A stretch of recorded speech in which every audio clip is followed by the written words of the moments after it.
Hey there, I just wanted to show you how to create custom shapes within Planner's layout tools. So if you click on the insert button, obviously we have some predetermined shapes such as rectangle and oval. And if you drop these into the layout, you can always adjust and revise. And if you select a shape that you've added and head on over to the Style tab, you can actually fill it as needed. And you can also adjust what the line looks like. And oftentimes I will just remove the line just so it's cleaner.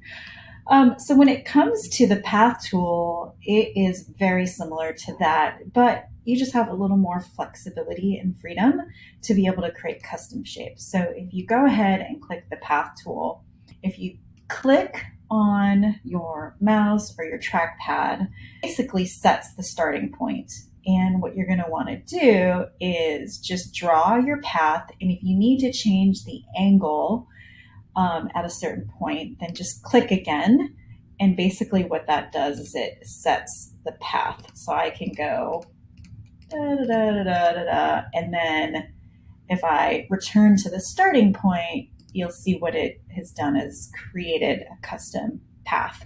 So that's the basics of it. Again, I can go in and fill. Holy cow, that's really bright. And also there's this placement tool, so I can send to back. So that's essentially how I create my custom shapes. And on this one, I'm actually going to remove that line. I think it's a little bit cleaner. You don't want to see that white outline if you're layering things again. Just go back to the, whatchamacallit, your style and adjust the color to match. So the path tool can be a little tricky, but I think the more you play around with it, the easier it becomes. So for example, once you've completed your custom shape, you can select it to adjust, which is pretty cool. By the way, if you wanted to retain, if you just want to adjust the size, but retain the shape, you're going to hold on your shift key and then just drag and drop. And basically what that does is it constrains your proportions. So that's helpful to know. Again, this placement tool is always super helpful. Oops, chose the wrong one, send to the back. So there you've got some fun artwork going on here. A couple other things, I'm going to select that and delete it just to clear it off. If I head back to the path tool, again, I did mention it can be really tricky first, but let me show you how you can do curves. So do you see that? I'm able to create curves.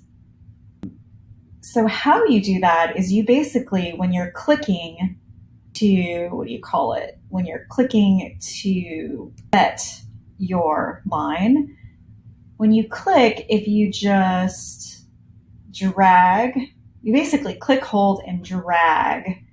And what that does is it allows you to create those curves. So again, a little tricky, but once you play around with it and get to know it, it actually opens up a whole lot of opportunity to create some amazing things.